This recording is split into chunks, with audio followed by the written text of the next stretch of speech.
Second ground for ineffectiveness, as I said already, is to do with the standstill, either not having a standstill, awarding during the standstill, or breaching a legal challenge and still awarding the contract.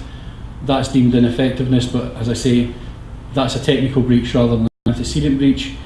And the third one is breaching the rules on contracts from frameworks or dynamic purchasing systems which are above the threshold.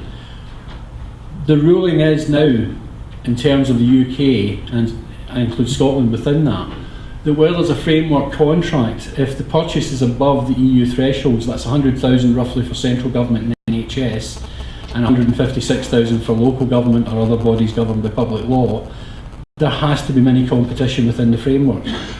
There should not be a direct award to a single party within the framework. If an authority fails in that duty and goes direct to one organisation and awards, they can technically be challenged on the grounds of ineffectiveness. And that could be grounds for it going to court.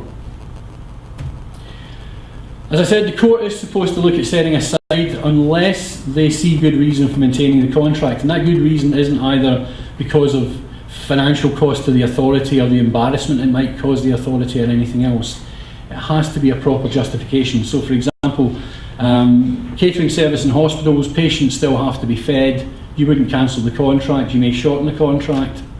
So instead of a 4-year contract, it might be 1 year while it's re-tendered.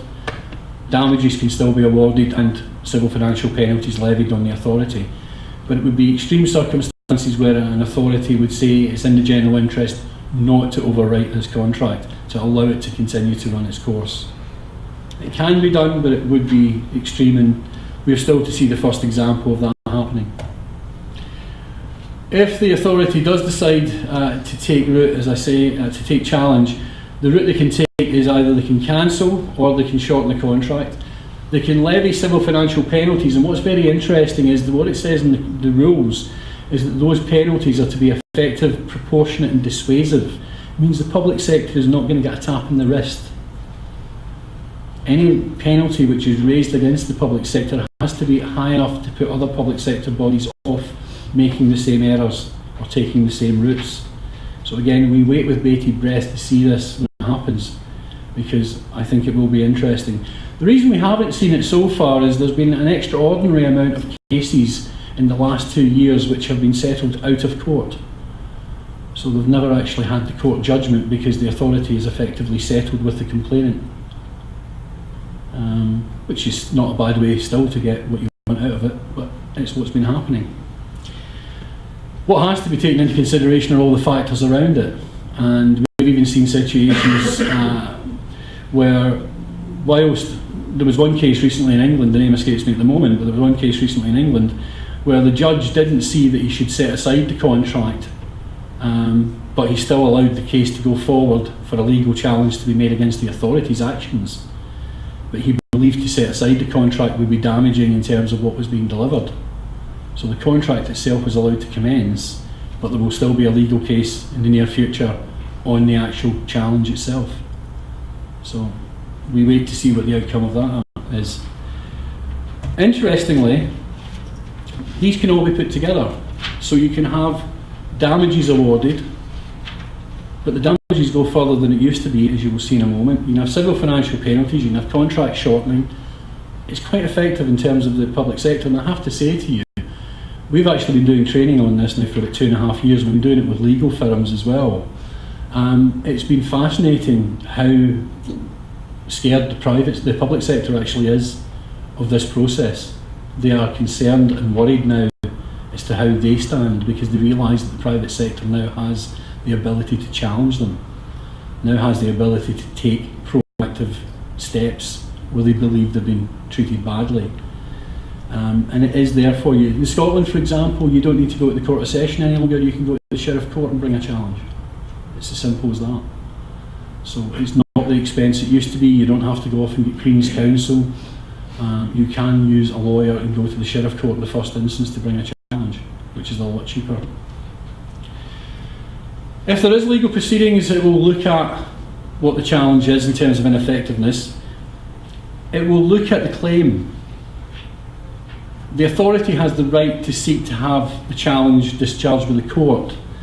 If the court doesn't believe it should be discharged, You then, if you were the complainant, would be made aware of who the other parties to the contract were, so you can notify them of the impending proceedings.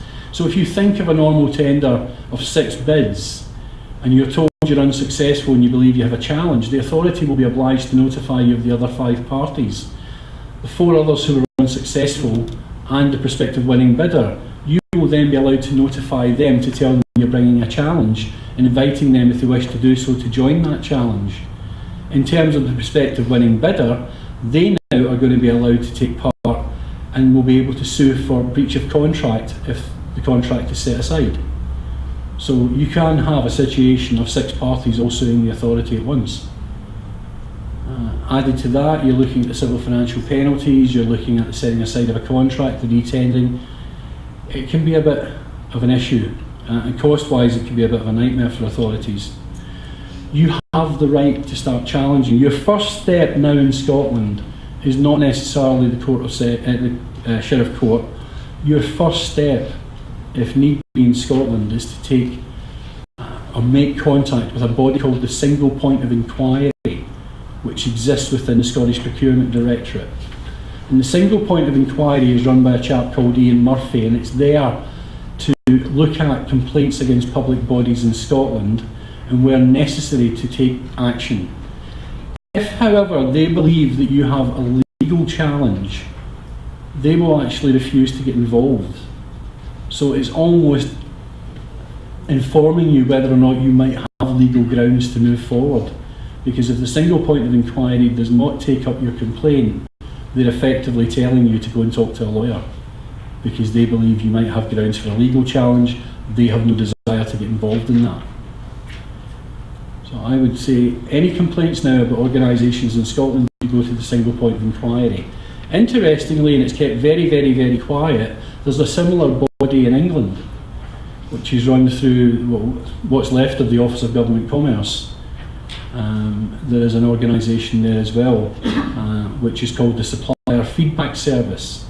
So if you have a complaint against an English public body, you can go through the Supplier Feedback Service and raise your complaint to them. So it doesn't mean you have to engage a lawyer, it doesn't mean you have to go to the court and get a QC or anything else, but you do have the right now to have a more proactive approach in challenging where you believe there's bad practice in procurement. I would say it's something you should be exercising more, based particularly on the number of folk I had a chat with at lunch break who seem to have some concerns over some of the issues going on in procurement.